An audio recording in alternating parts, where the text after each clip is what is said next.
உங்களை மாதிரி பெண்களுக்கும் ஒன்று சொல்லணும் இல்லையா? நல்லா கவனிங்க. காரைக்காலம்மா மருமகள் உமாதேவிட்ட அன்பு கொண்டாங்கன்னு பார்த்தோம் இந்த பாட்டில். நீங்கள் இத்தனை பெண்கள் இருக்கீங்க அல்லவா, உங்கள் மேலேயும் அம்மாவுக்கு அன்பு.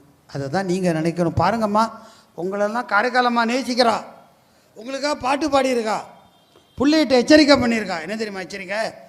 ஏய் சங்கரா, இன்னும் ஒரு வீட்டுக்கு போய் பாம்பாட்டிகிட்டே போய் பிச்சை கேட்குறிய, அந்த பெண்ணு பயப்பட மாட்டாளா?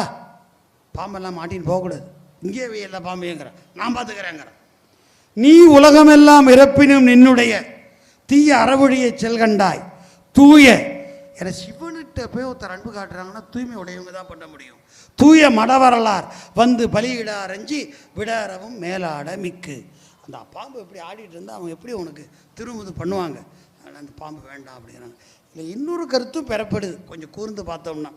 சரி, எல்லோரும் பயந்துக்கிட்டு திருமுது படைக்காமல் போயிட்டாங்கன்னு வச்சுக்குவோம். அப்போ என்னாகும்? அம்மாவுடைய திருமகனார் பட்டினி கிடக்க நேரும். அப்போ நமக்கு ஒரு ஐயம் வருது.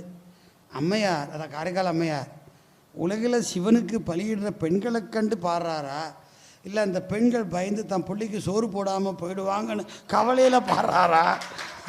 நமக்கு விடை தெரியல. காரைக்காலம்மா தான் பதில் தரணும்.